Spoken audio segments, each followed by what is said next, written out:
Donc dans ce cours d'histoire de la philosophie, nous en sommes à essayer d'approcher, de façon évidemment très succincte dans le cadre de ce cours, l'importance de cette pensée de saint Thomas d'Aquin. Et j'aimerais, pour un peu à titre de, non pas de conclusion, mais d'ouverture dans le cadre de ce cours, m'arrêter aujourd'hui sur quelques aspects de la manière dont saint Thomas a approfondi la pensée d'Aristote.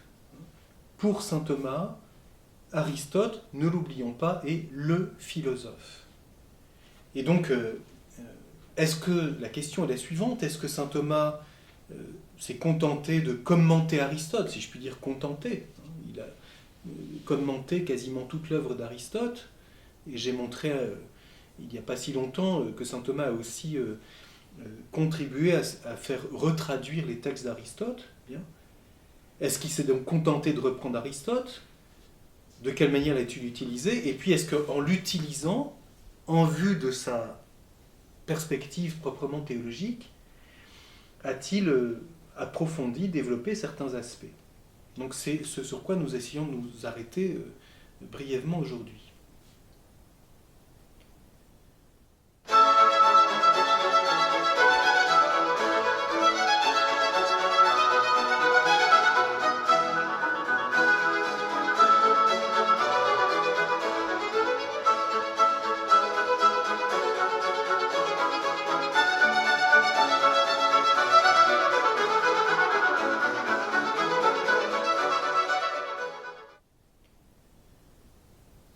Quand on aborde ce sujet, la première chose à souligner, c'est l'originalité de l'approche de saint Thomas.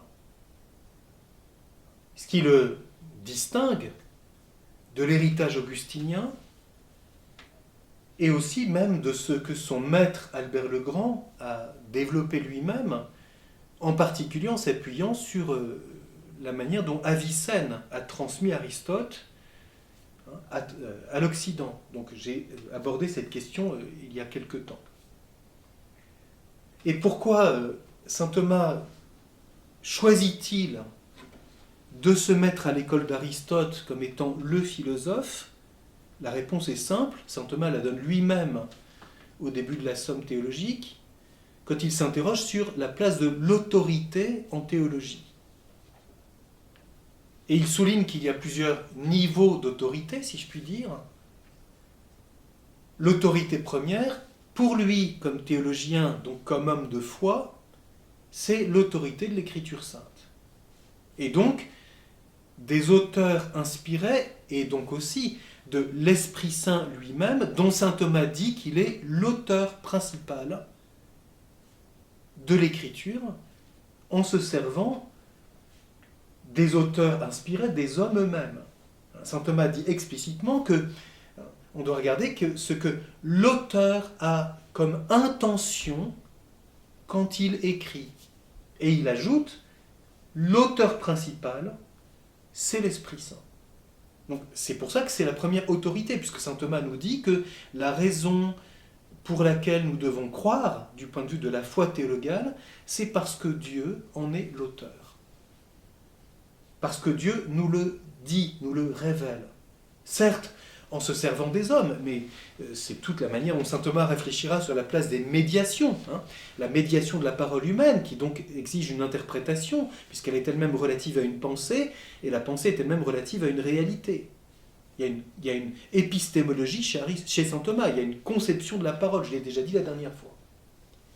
Mais, première autorité, l'Écriture. Puis, les pères de l'Église et les saints, qui sont donc dans cette grande ligne de la tradition. Et j'ai rappelé encore la dernière fois que la tradition, pour saint Thomas, précède l'Écriture. On pourrait dire qu'elle l'enveloppe. Elle est vivante, et l'Écriture est un moyen pour que ce que les auteurs inspirés ont transmis, traditio,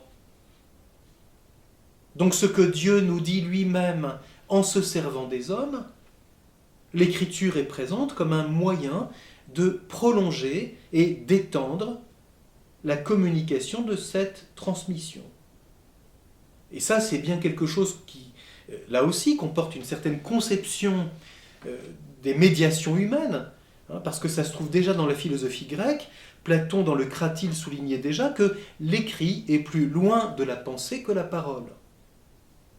Et ça remonte, hein, encore avant Platon, à Parménide, qui souligne que la parole transmet à autrui, de la part d'un homme qui s'exprime, ce qu'il pense. Donc la question est d'abord quelle est la valeur de sa pensée ? À quel niveau se situe-t-elle ? Est-ce que c'est de l'opinion ? Est-ce que c'est une répétition ? Est-ce que c'est une parole de journaliste ? C'est tout dire. Ou est-ce que c'est une parole de philosophe ? C'est tout dire aussi. Est-ce que c'est une parole de sophiste ? C'est la même chose que journaliste.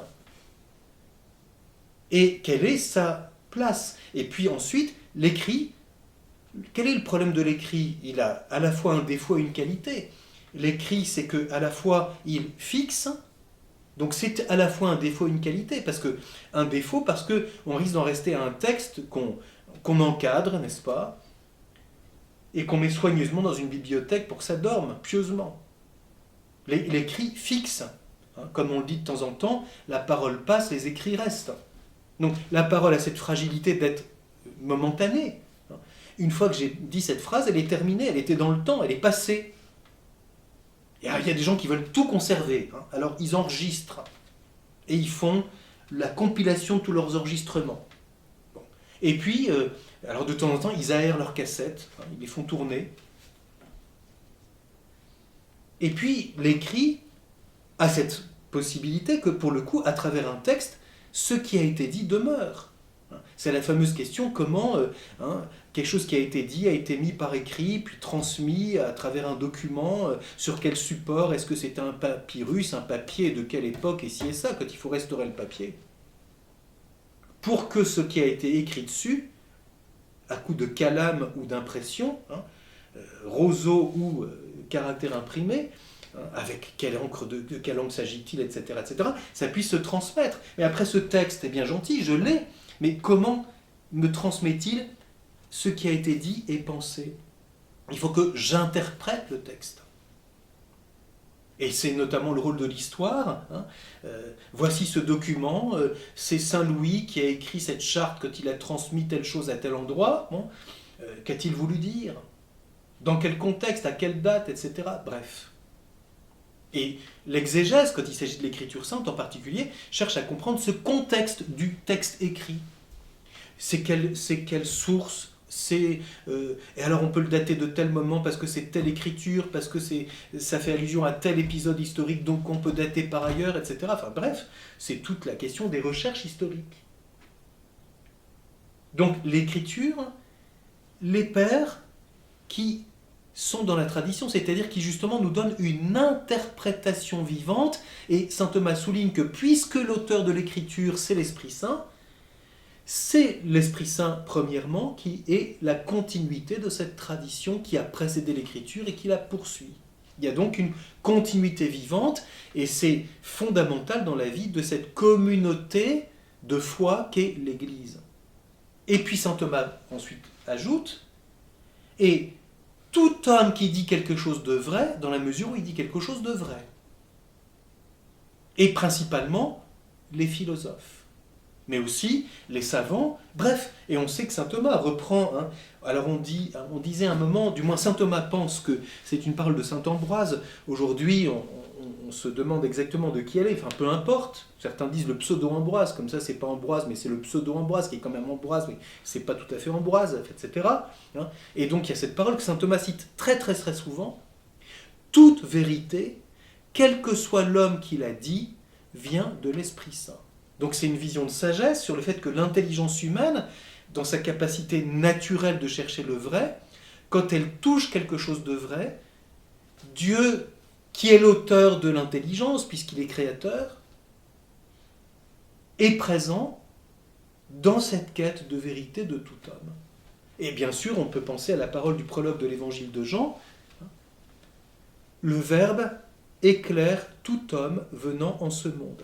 Parce qu'il y a un lien naturel entre l'intelligence humaine et Dieu, créateur, et dans la lumière de la foi, premièrement, la personne du Verbe qui est dont l'analogie est lumière. Bon. Je ne développe pas ça, mais... Donc voilà, pour aller jusqu'au bout, hein, ce qui guide saint Thomas pour choisir Aristote, c'est parce qu'il estime qu'Aristote a, en raison de sa démarche, ce ne sont pas d'abord les conclusions d'Aristote. C'est parce qu'Aristote dit qu'il part de la réalité existante et de l'expérience, qui est l'autorité première du philosophe. Qu'est-ce qui est autorité pour le philosophe? Ce qui est, qui seul est vrai. Et non pas l'opinion, ou des idées, ou une méthode, ou une intuition. Si je dis que c'est l'intuition qui est la source de la philosophie, alors je me mets à la remorque d'un tel qui a l'intuition dominante. Et donc j'en reste à l'opinion finalement. Mais cette intuition est-elle vraie? Mais pour ça, il faut voir si cette relation dont cet homme a l'intuition correspond à quelque chose de réel. Et donc, et saint Thomas le dira dans sa petite question disputée sur le De Magistros, sur le maître premier de l'intelligence, c'est la réalité existante. Et donc, ce que dit un homme comme philosophe est vrai dans la mesure où il a pensé et énoncé quelque chose de la réalité existante. C'est le lien très simple entre l'être et la pensée. L'être et l'intellection. Et saint Thomas considère qu'Aristote est plus proche de la réalité parce qu'Aristote dit textuellement et constamment que c'est la réalité existante qui est la référence de sa philosophie. C'est pour ça qu'on dit que c'est une philosophie réaliste. Alors pour l'illustrer, j'aimerais ici citer une remarque de saint Thomas dans son commentaire de la métaphysique d'Aristote où il souligne en quoi consiste l'erreur fondamentale du platonisme, et ceci fait allusion à quelque chose qui est déjà souligné par Aristote lui-même. N'oublions pas, c'est dans le commentaire de la métaphysique. Donc saint Thomas commente un texte d'Aristote qui lui-même critique Platon.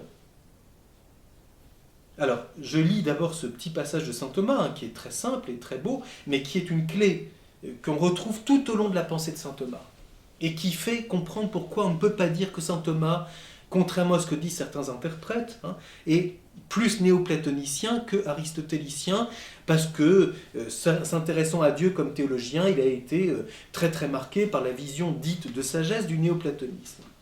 Donc ça, j'allais dire, c'est la facilité. Et c'est ce qui se dit couramment.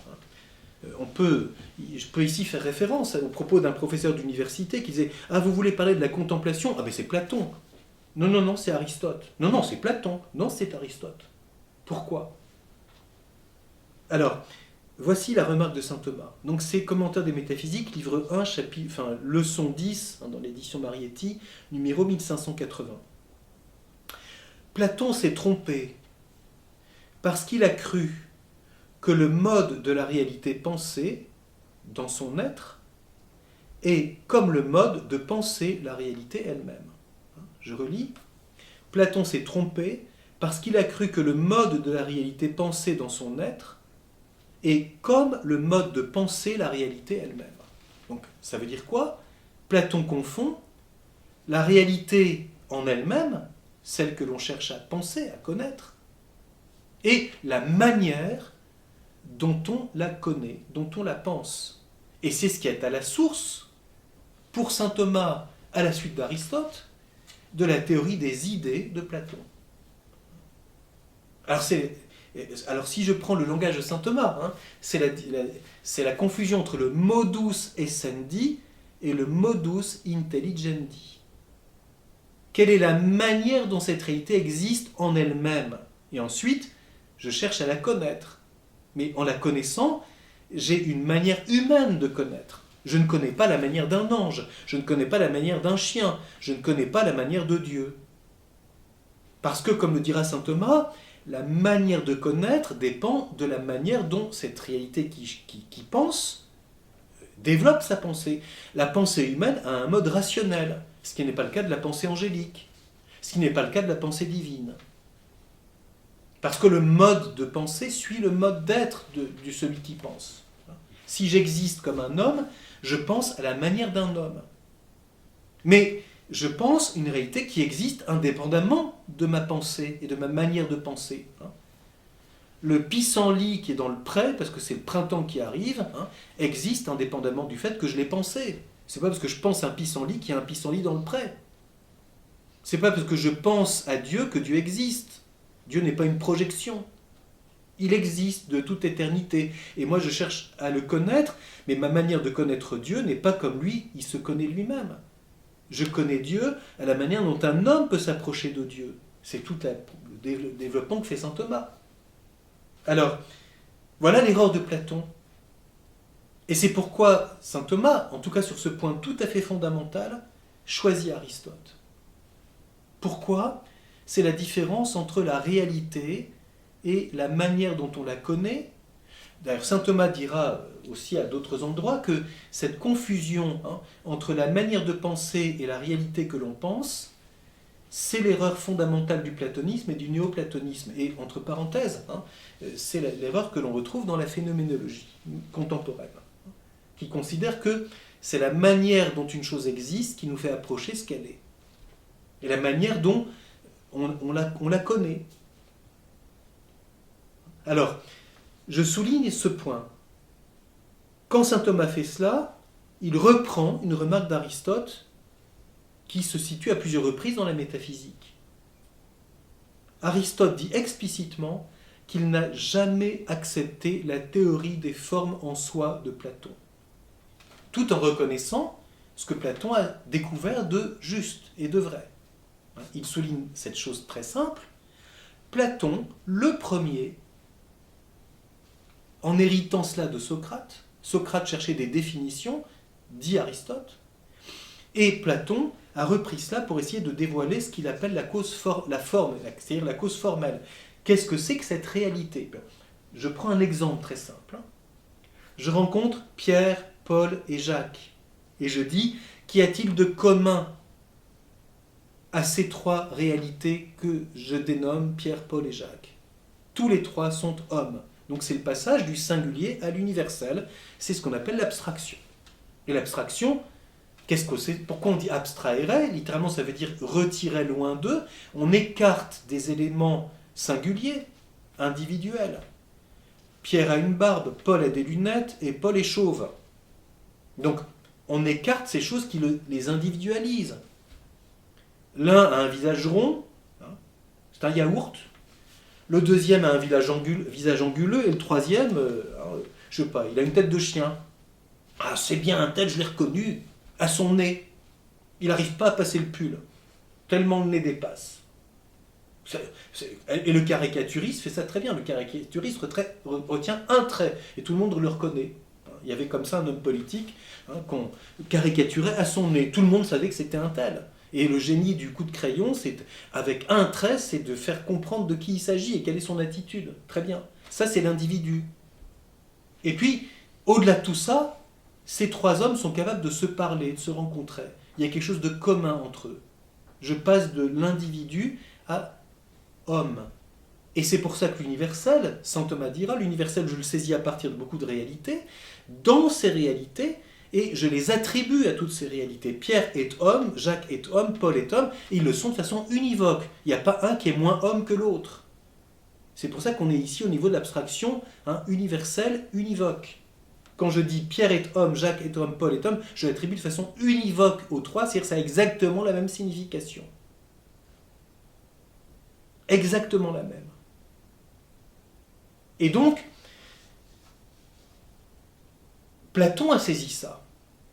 Mais Aristote souligne, son erreur a été d'attribuer l'être à ces formes qui sont seulement dans la pensée, en tant que forme.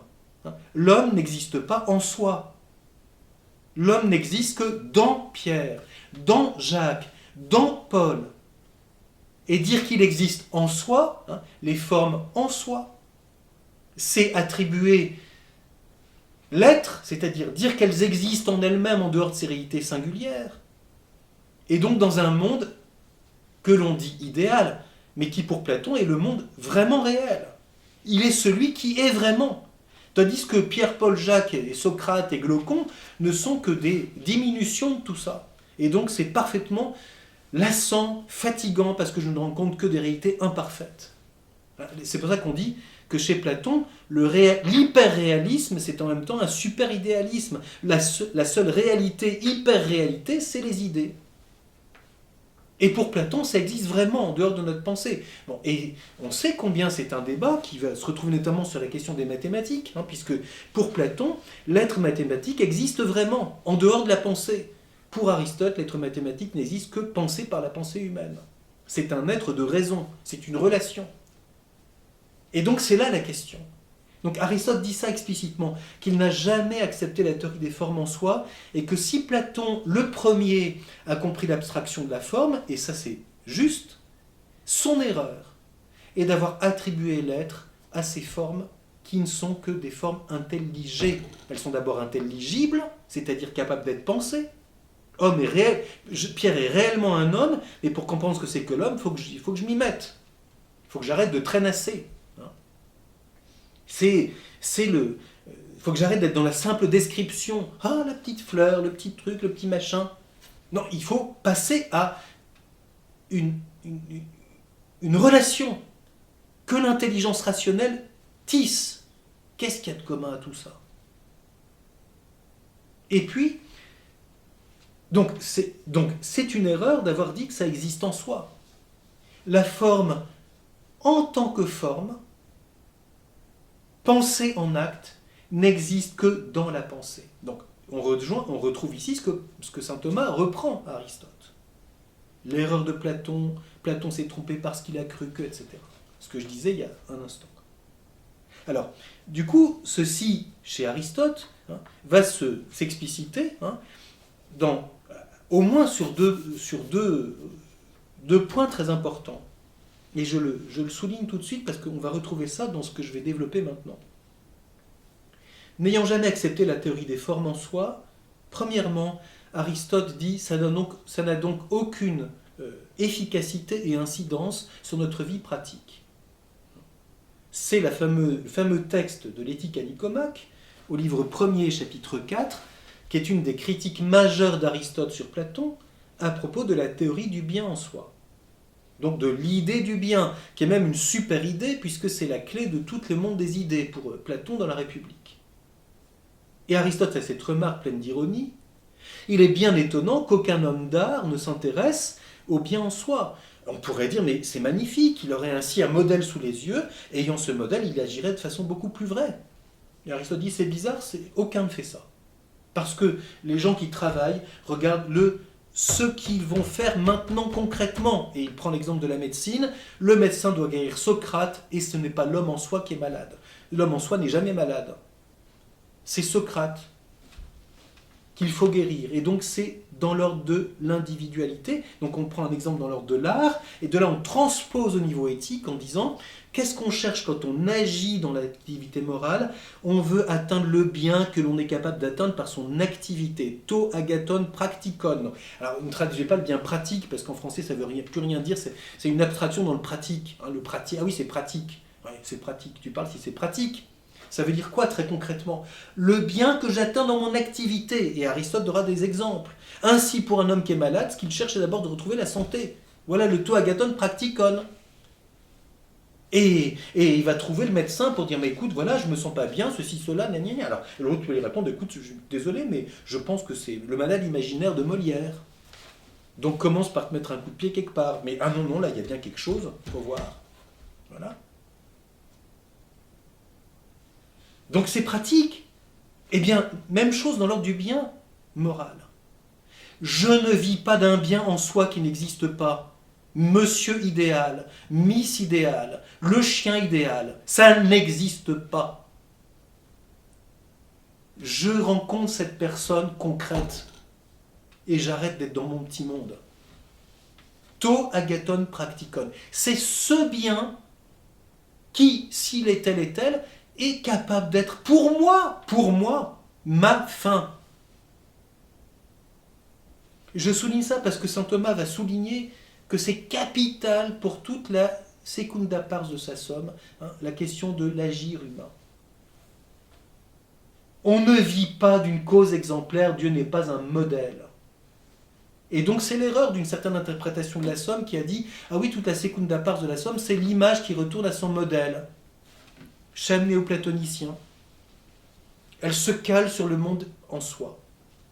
La sainteté est un idéal. Si j'étais un saint, si j'étais une sainte, oh, ça irait tellement mieux. Quand je pense aux saints qui ont des histoires extraordinaires, Saint Dominique qui a brûlé tous ses livres, et moi j'ai tous mes livres. Mère Teresa qui sur les trottoirs s'occupe des mourants. Si j'étais Mère Teresa, j'en suis pas capable une seconde. Ça n'est pas imitable. Le bien pratique, c'est celui que je peux atteindre. Ici et maintenant, pas demain, s'il fait beau, on verra. Si je me sens mieux, si mon vague à l'âme disparaît, si ma traînasserie commence à s'estomper, ainsi de suite. Donc, le bien, et c'est pour ça qu'Aristote va dire, le bien c'est réel, et donc c'est analogique. L'unité du bien n'est pas une participation à une forme en soi d'un bien idéal que personne n'a rencontré, et dont tout le monde rêve. Non, le bien, c'est pour chacun ce qu'il peut atteindre. Pour un homme malade, la santé. Pour un homme pauvre, un peu de bien pour arriver à survivre, pour s'acheter son sandwich. Etc. Ça commence par là. Donc, foin de toutes ces idéalisations qui nous font perdre du temps. Et saint Thomas osera dire, ce qui est de plus proche, comme bien pratique, pour l'homme en quête de sa fin surnaturelle, c'est la béatitude. Elle est directement atteignable par la vie théologale. C'est direct. Saint Thomas dit que la promesse de Dieu est plus immédiate pour notre espérance que demain, que dans 5 minutes, ce qui se passera, que je ne sais pas. Mais, donc c'est pas, ça ira mieux un jour. Non, c'est maintenant que ça commence. C'est ça l'analogie du bien. Et puis, deuxième lieu, saint Thomas refuse, à la suite d'Aristote, la participation pour elle-même. Il dit explicitement, dans la seconde question de la somme, on ne peut pas faire plus vite, que la participation présuppose la causalité. Ce qui est aristotélicien. Donc on ne peut pas dire qu'il est néoplatonicien. Et à quoi ça fait référence? Parce qu'Aristote dit dans les métaphysiques, là encore, dire que les réalités concrètes sont telles parce qu'elles participent à la forme en soi, c'est faire du vent et des métaphores poétiques. C'est faire du vent. Il y a plusieurs manières de faire du vent. Il y a des éoliennes, et ainsi de suite. Donc c'est faire du vent. Parce que si je dis, ah, le mur est blanc parce qu'il participe à la blancheur. Mais qu'est-ce que la blancheur? C'est ce par quoi le blanc est blanc. Donc je tourne en rond. C'est le serpent qui se mord la queue. Donc c'est faire du vent. Ça n'explique rien, autrement dit. Tandis que dire qu'il y a une causalité, c'est-à-dire que dans l'ordre de l'être, cette réalité dépend de telle autre. La causalité, c'est un lien de réalité, soit dans l'ordre du bien, soit dans l'ordre de l'être. Donc une fois qu'on a posé cela, je reviens à la question du point de départ, et je donne juste quelques pistes, parce que nous ne pouvons pas nous attarder trop longtemps. Quels sont les points où saint Thomas, se mettant à l'école d'Aristote, j'allais dire pour ces deux réalismes fonciers, celui du bien dans l'ordre pratique, celui de l'être dans l'ordre de la connaissance. Il dit explicitement dans la question 5 de la Somme à propos de la ratio boni que l'être est premier du point de vue de l'intelligibilité, que le bien est premier du point de vue de la causalité, c'est-à-dire de l'agir. Donc cause finale et réalisme du jugement d'existence. Quels sont les points où saint Thomas approfondit les choses, ou du moins les module, à cause de sa propre approche? Je renvoie ici un très bel article du père Marie-Dominique Philippe, publié en 1991 à Milan, que je vais mettre en ligne, comme ça vous pourrez y accéder, quelques remarques sur les divergences philosophiques de saint Thomas et d'Aristote. Ça vaut la peine de lire ce texte qui est assez bref, qui fait 6-7 pages, mais juste quelques points. Donc je m'appuie sur ce texte pour souligner ça en disant voilà un chantier à ouvrir de façon qui suppose que l'on ait lu Aristote. C'est malheureusement le cas de beaucoup de gens qui se disent thomistes, ils n'ont pas ouvert Aristote. Et donc ils prennent saint Thomas comme un philosophe. Non. Saint Thomas dit explicitement, je l'ai déjà dit plusieurs fois, qu'il se situe en théologien et qu'il utilise Aristote. Qu'est-ce que c'est qu'utiliser un philosophe? Voilà la question importante. Alors, premier point, l'essai comme acte d'être. Saint Thomas développe la question de l'essai, c'est-à-dire le fait d'être, l'acte d'être. Saint Thomas dira esse id est actus essendi. L'être, c'est-à-dire l'acte d'être. Pourquoi souligne-t-il cela? Parce que pour lui, c'est ce par quoi l'intelligence peut remonter jusqu'à l'existence de Dieu. Dieu n'est pas une conclusion d'un raisonnement, il est celui que je dévoile à partir d'une réalité dont j'ai expérience, qui est le fait que cette réalité est en acte et qu'elle est limitée dans son être. Et donc, c'est la question de la causalité finale au niveau de l'être, donc ça vient bien d'Aristote, et saint Thomas va expliciter ça, et ensuite va apporter une distinction très intéressante qui est au cœur de tout son développement, notamment du De Uno, mais déjà dans sa jeunesse, dans le De Ente et Essentia, en distinguant la manière dont Dieu est, il est l'ipsum esse per se subsistens, il est l'être même en acte subsistant par soi. Il est. Et c'est pourquoi saint Thomas dira qu'à propos des noms de Dieu, le nom le plus caractéristique de Dieu, c'est celui qu'il donne à Moïse, qui est le mot le plus simple qui soit, c'est le verbe être. Je suis. Ce que j'ai dit déjà plusieurs reprises et que j'ai évoqué à propos de la personne. Qu'est-ce que c'est que l'essai? Pour saint Thomas, c'est la première explicitation de l'être en acte pour une réalité qui subsiste dans l'être. Ceci est et elle est. En acte. Par elle-même. Elle ne dépend de rien. Sauf, et là, jugement de sagesse du théologien, de Dieu. Dieu est l'ipsum esse per se subsistens, et toutes les autres réalités qui sont en acte. Il ne s'agit pas d'une idée, encore une fois. Ce n'est pas l'homme en soi. C'est l'homme réel. Il est quoi, lui? Il est, bien sûr. Et il est unique. Mais il est, dans un jugement de sagesse, abalio. Et c'est là où je rejoins ce que j'ai dit il y a un instant. Il est un essai participé.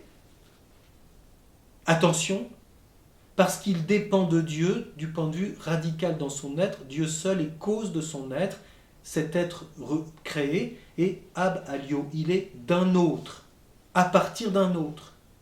Et donc la création pour saint Thomas est une relation actuelle de dépendance dans l'ordre de l'être par rapport à Dieu qui est premier et qui est l'ipsum esse.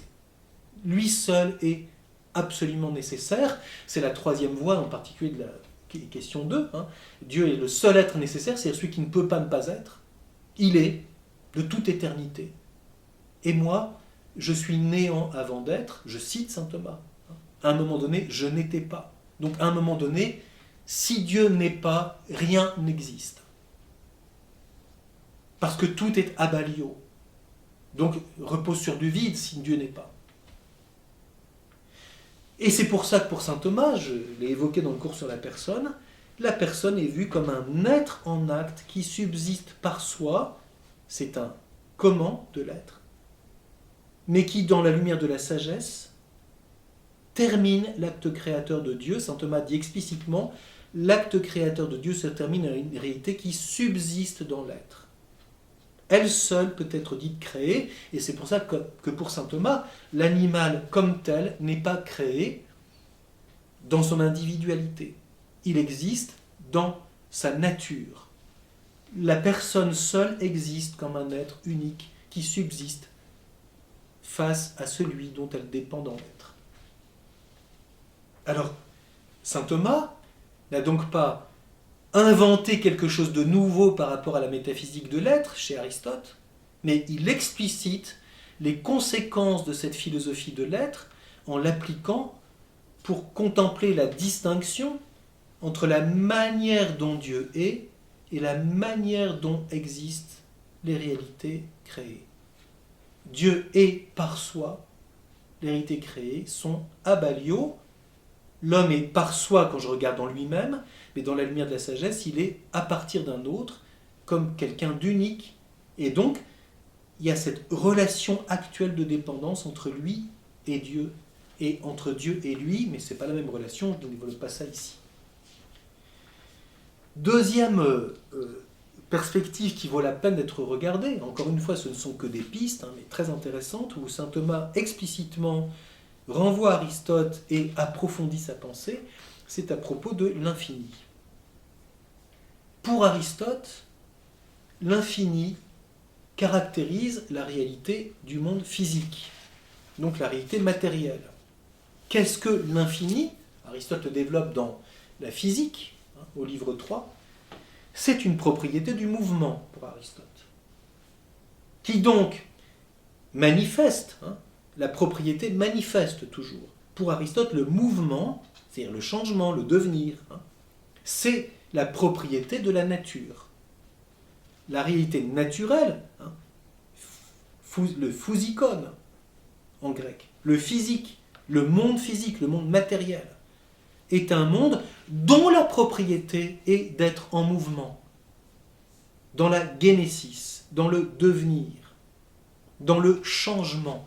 Et donc, le changement est une qualité du monde physique. Il y aurait quelque chose de terrifiant, ce que le monde physique soit figé, fixé dans une espèce d'immobilité, ce serait terrifiant. Plus une feuille d'arbre ne bouge, plus un torrent ne coule, plus un animal ne court, on est figé dans la résine, quoi. Non, le monde physique, au contraire, et même Aristote soulignera que la qualité du mouvement, c'est sa rapidité. Un animal qui court vite, avec harmonie, c'est une qualité extraordinaire. C'est-à-dire que quand il commence à vieillir, il commence à claudiquer, il marche comme un vieux toutou, il faut lui faire une petite carriole, c'est un problème. Il devient, ou alors le gars qui circule avec son déambulateur pour aller faire ses courses. Ouais, c'est sûr que ça prend du temps. Tandis que le mouvement, comporte une efficacité. Quelqu'un qui travaille bien, travaille vite et bien. Je me souviens comme ça d'une vieille dame qui parlait de ses fils en les comparant et elle disait un tel travaille vite, un tel travaille bien, un tel travaille vite et bien. C'est intéressant. Donc le dernier était la synthèse des deux autres qui avaient une qualité mais il travaille vite mais il finit jamais. Il travaille bien mais il finit jamais. Il travaille vite mais c'est un peu bricolo. Lui il travaille vite et bien. Donc on voit bien. Alors c'était peut-être parce que c'était le petit chéri, je n'en sais rien. Mais qualité du mouvement. Et le mouvement a notamment comme détermination d'être infini. C'est-à-dire, ce n'est que momentanément que le monde physique, dans son devenir, touche sous un aspect, pour tel corps, dans tel instant, un repos. Il suffit d'être libre des écrans, des téléphones, du bruit des villes, des lumières parasites. Aujourd'hui, ça se trouve difficilement, mais faisons l'expérience. Allons dans la jungle, allons sur un glacier, allons d'une montagne. Mais il paraît que le Mont Blanc est lui-même pollué, même l'Everest. Il paraît qu'on retire des tonnes de déchets par an, des sommets les plus hauts qui étaient inaccessibles. Donc, pas commode de trouver le monde vraiment physique, là où l'homme n'a pas mis sa grosse papate. Mais la nature est constamment en devenir. Quand on dit que c'est infini, on veut dire quoi ? Ça n'est jamais terminé. Il y a le mouvement s'arrête dans son lieu, puis ça reprend. Le temps s'est réchauffé, puis ça se refroidit, puis ça se réchauffe, puis ça se refroidit, puis il neige, puis il pleut, puis il refait beau, et ainsi de suite. Le vent souffle où il veut, tu entends sa voix, tu ne sais, etc. Oui, parce que le vent, sa qualité, c'est de tourner, de tournoyer, de repartir. C'est dit de façon extraordinaire. Quand on est au bord de la mer, on voit ce que c'est que ce mouvement infini. La marée monte, elle redescend, et ça monte un peu plus haut, puis ça redescend, et ainsi de suite, selon les cycles d'une complexité très grande. C'est pour ça que c'est très difficile de comprendre le tout. Donc, pour Aristote, l'infini, c'est le signe de la potentialité du monde physique, qui, étant actué par son devenir, est indéfiniment capable de changer. Et donc, ce mouvement manifeste par conséquent l'état d'imperfection du monde physique dont la matière n'est jamais totalement achevée par la forme. Alors, je ne développe pas toutes ces choses-là, mais saint Thomas se sert de cela pour se demander, et pourquoi c'est important de le mentionner ici, parce que c'est un thème qui fera, je dirais, qui aura une fécondité ou une continuité extraordinaire dans toute la pensée moderne. Peut-on dire que Dieu est infini ? Chez saint Thomas, ce n'est pas du tout premier. Il déduit, si je puis dire, que Dieu est infini de l'affirmation de sa simplicité. Je l'ai déjà dit à plusieurs reprises. Et la simplicité, c'est lié à l'acte et à l'essai, ce que j'ai dit il y a un instant. Parce que Dieu est l'ipsum esse per se subsistens, il ne peut pas être limité. Il est donc infini dans son être, c'est-à-dire il n'y a aucune limite qui le contienne. C'est-à-dire que la limite, ça manifeste la finitude. Donc l'infini est en puissance dans le monde physique pour Aristote. L'infini est en acte en Dieu pour saint Thomas. Et ça, c'est quelque chose qu'Aristote n'a pas développé. Aristote ne dit pas dans la métaphysique que Dieu est infini. Donc l'infini, et pourquoi c'est important de le mentionner ? Parce que, encore une fois, je l'évoque brièvement, je n'ai pas le temps ici de développer, mais c'est un thème qu'on peut bien regarder, à partir de saint Thomas, ensuite chez Duns Scotus, puis chez Occam, puis ensuite chez Descartes, puis chez Hegel, etc. Le premier caractère dont on dira de Dieu, c'est qu'il est infini, notamment chez Descartes, l'infini. Comment se fait-il que j'ai en moi l'idée d'infini, moi qui suis un être fini, parce que cette idée d'infini a été émise en moi par un être infini. Donc c'est l'argument ontologique de Descartes. Et tout repose sur le fini et l'infini. C'était un peu présent chez Saint-Augustin, un titre de nostalgie. On connaît Saint-Augustin qui va au bord de la mer et qui regarde la mer, l'horizon, et qui dit « Ah, c'est infini ». Ça me donne une idée de Dieu, le pressentiment de Dieu. Très bien, mais ce n'est qu'une métaphore. Parce que si j'avance sur la mer, ça se recule, ça se recule, ça se recule, très bien. Dieu, c'est pas ça, c'est pas le full camp. C'est pas l'horizon, c'est pas l'horizon qui recule. Donc, j'y arriverai jamais, j'y arriverai jamais, j'y arriverai. Ça, c'est l'idée du néoplatonicien. J'y arriverai jamais, je tire la langue. Non, Dieu est simple, et donc je peux l'atteindre immédiatement du point de vue de l'être, immédiatement. Médiatement, mais je peux tout de suite m'appuyer sur quelque chose. Et je peux affirmer ensuite que parce qu'il est simple, il n'est limité par rien. Il n'y a pas de frontière en Dieu. C'est pas du haut d'un satellite que je vois qu'il n'y a pas de frontière, c'est quand je découvre Dieu. Parce qu'il y a forcément des frontières, parce qu'à un moment, la Terre s'arrête et c'est la mer qui commence. Donc il y a une limite. La Terre est limitée, même si je peux la parcourir durant toute ma vie, elle est limitée. Et il est fini. Le monde à un moment, s'arrêtera. Donc il est infini en puissance, mais pas en acte. Dieu seul est infini dans son être. Alors, si nous avions le temps, j'aimerais lire ici un passage de saint Thomas qui est cité dans cet article que j'évoquais. Quelque chose est dit infini du fait qu'il n'est pas fini. Or, en quelque sorte, la matière est finie par la forme, et la forme par la matière. La matière est certes finie par la forme, en tant qu'avant de recevoir la forme, elle est en puissance à de nombreuses formes. Mais quand elle en reçoit une, elle est terminée par celle-ci. Quant à la forme, elle est finie par la matière, en tant que la forme considérée en elle-même est commune à de nombreuses réalités. Mais par le fait qu'elle est reçue dans la matière, elle devient la forme de cette réalité déterminée. Or, la matière est perfectionnée par la forme par laquelle elle est finie. C'est pourquoi l'infini, selon qu'il est attribué, a raison d'imparfait. C'est imparfait parce que c'est la potentialité non terminée. Et donc, pour Aristote, c'est par le mouvement qu'on le saisit. Puisque ça change, c'est que ce n'est pas fini. C'est que ce n'est pas achevé. Il est en effet comme une matière n'ayant pas de forme, donc en puissance. La forme, elle n'est pas perfectionnée, etc. C'est pourquoi, alors, saint Thomas après développe,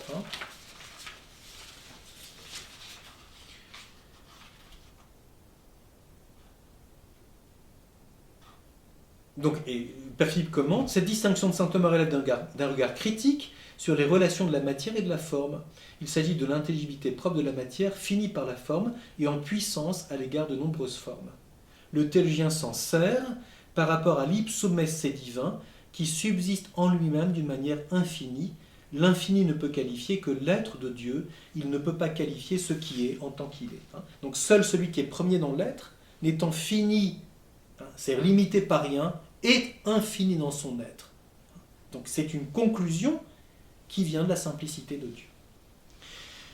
Autre développement de saint Thomas, puis je m'arrêterai là, puis vous pourrez poursuivre, c'est la question du bien. Et ça, nous l'avons évoqué dans les cours de théologie sur saint Thomas, en commentant la question sur le bien l'année dernière. La question 5 de la Prima Pars, où saint Thomas s'interroge pour pouvoir parler de la bonté de Dieu sur la ratio boni. Qu'est-ce que l'on entend quand on parle d'une réalité bonne? Pour Aristote, le bien est avant tout considéré dans l'activité humaine, comme je l'ai dit tout à l'heure. C'est donc dans l'éthique, le bien de l'activité humaine. Aristote l'évoque dans la métaphysique très brièvement, dans le livre Theta, en regardant le lien entre l'acte et le bien, mais le développe peu. L'essentiel y est, mais ce n'est pas développé. Aristote ne développe pas qu'est-ce qu'on entend quand on parle du bien comme bien, au-delà du bien dont j'ai l'expérience par mon activité pratique. Le bien du point de vue de l'être, qu'est-ce que c'est? Qu'est-ce qu'on veut dire qu'une réalité est bonne? Le bien, c'est quoi dans son être? Aristote l'évoque, mais en 3 lignes. Il n'y a pas de traité du bien dans la métaphysique.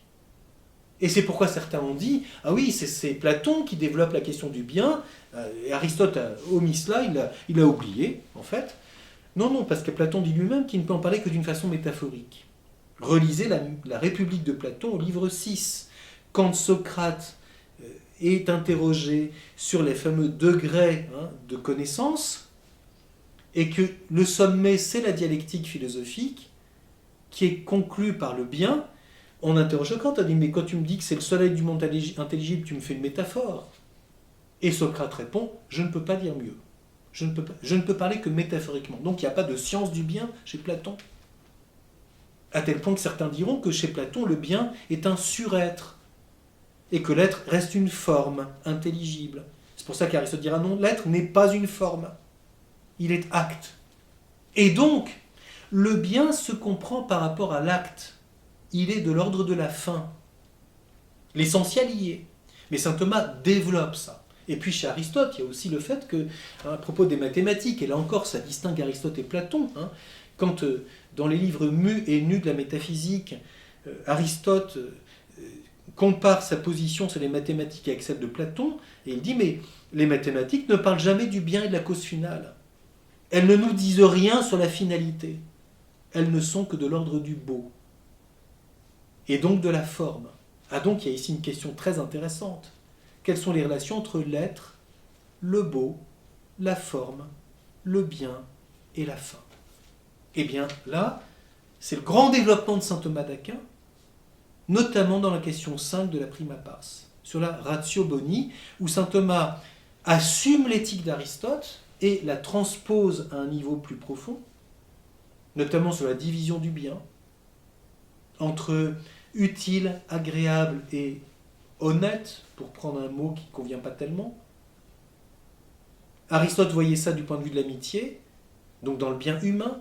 Saint Thomas en fait une distinction de la ratio boni elle-même, donc de ce qu'est le bien comme bien, au-delà de sa modalité humaine. Et puis, saint Thomas assume aussi, et là c'est toute la tradition d'Augustin, la distinction entre mesure, poids et nombre, qui vient de l'écriture mais qui est développée par saint Augustin. Donc voilà saint Thomas qui se situe au-dessus, si je puis dire, d'Aristote, la source philosophique dans l'éthique, et Augustin, la source patristique du point de vue spirituel, pour essayer de réfléchir sur ce que c'est que le bien et pourquoi c'est important. Pour, je dirais, 3 raisons, même 4. Première raison, elle est sur le plan critique. Et là, c'est développé dans le traité, la question disputée De Veritate, question 1, article 1, la fameuse question des rationes transcendantales.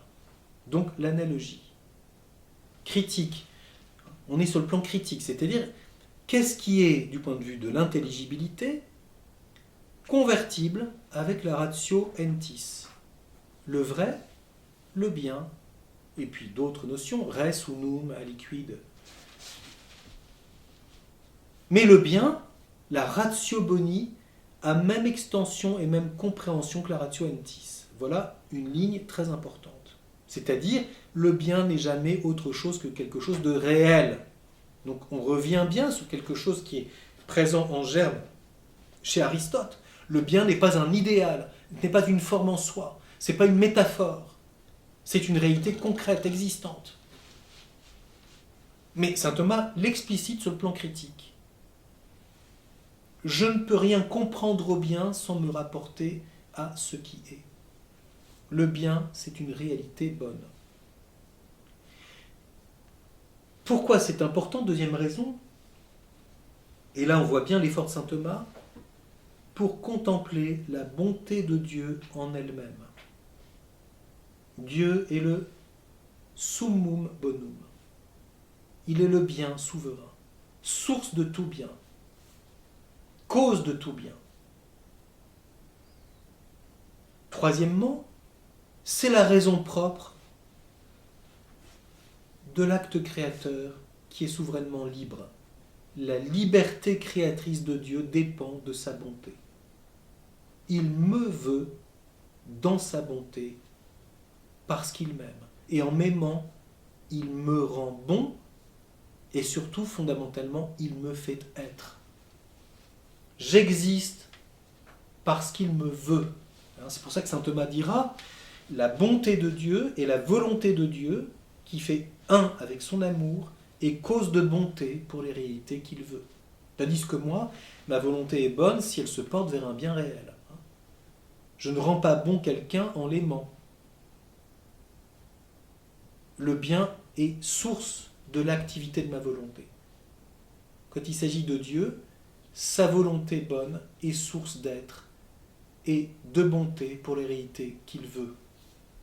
Et quatrièmement, enfin, c'est, pour prendre un langage un peu moderne, mais il vaut mieux revenir au langage de saint Thomas, la bonté de Dieu est le motif de l'incarnation, disons plutôt, la raison de convenance de l'incarnation.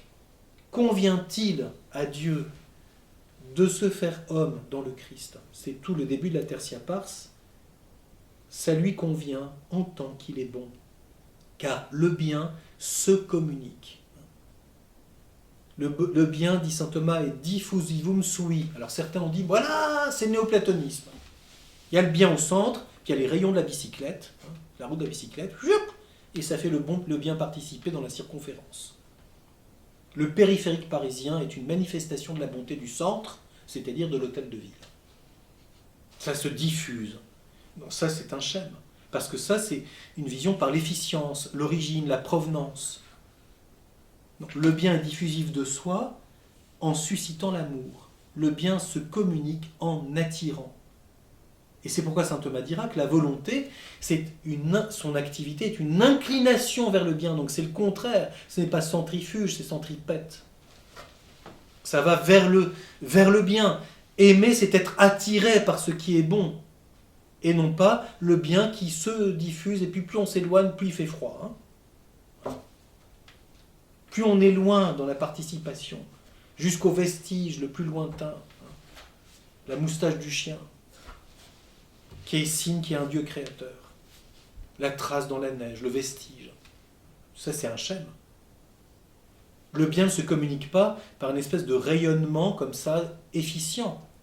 Le bien se communique en se donnant et donc en suscitant l'amour. Donc c'est direct, si je puis dire. Du coup, c'est extraordinaire de voir l'incarnation dans cette lumière, parce que ça veut dire que pour saint Thomas, la présence du Christ au milieu des hommes, c'est pour susciter dans leur cœur l'amour nouveau de Dieu.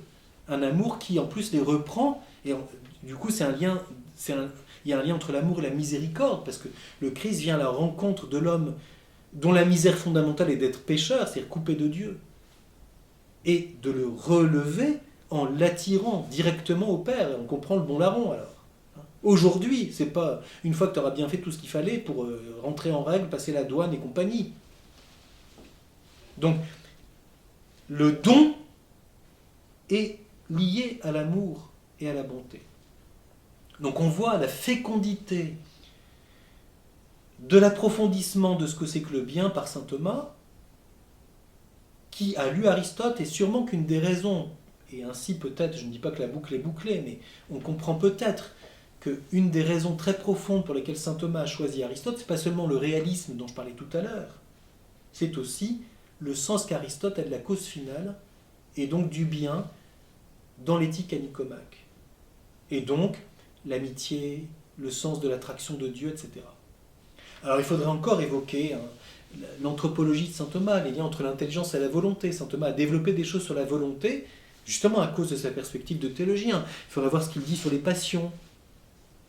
Le traité des passions est original à saint Thomas. Aristote n'en parle que dans la rhétorique. Dans la rhétorique, on se sert des passions. On se sert de la peur, on se sert de la colère, on se sert de la flatterie, etc., pour amener l'autre au vu dont on veut le convaincre. Donc, Aristote voit les passions comme quelque chose dont on se sert. Saint Thomas s'intéresse aux passions en elles-mêmes comme conditionnement affectif. Bien sûr que c'est présent chez Aristote dans le traité des vertus, mais du point de vue de la morale aussi. Tandis que chez saint Thomas, il étudie les passions pour elles-mêmes. Pourquoi ? Pour affirmer, à la différence des pères de l'Église marqués par le stoïcisme, que le Christ est l'homme le plus sensible, donc le plus passionné qui ait jamais existé. Il y a en lui l'amour, la joie, la tristesse, la colère, l'audace, la peur, etc.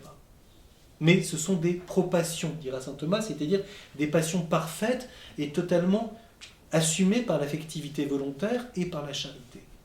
Alors, voilà un chemin à poursuivre, c'est un chantier qui est d'une certaine façon passionnant, inépuisable. Comment saint Thomas a-t-il lu Aristote ? Comment s'en sert-il pour sa théologie ? Et ce faisant, comment approfondit-il ou poursuit-il la réflexion, en explicitant une fécondité de la pensée aristotélicienne qu'on voit bien chez lui. Donc saint Thomas s'intéresse avant tout à la manière dont Aristote rend féconde la pensée de quelqu'un pour être un bon théologien.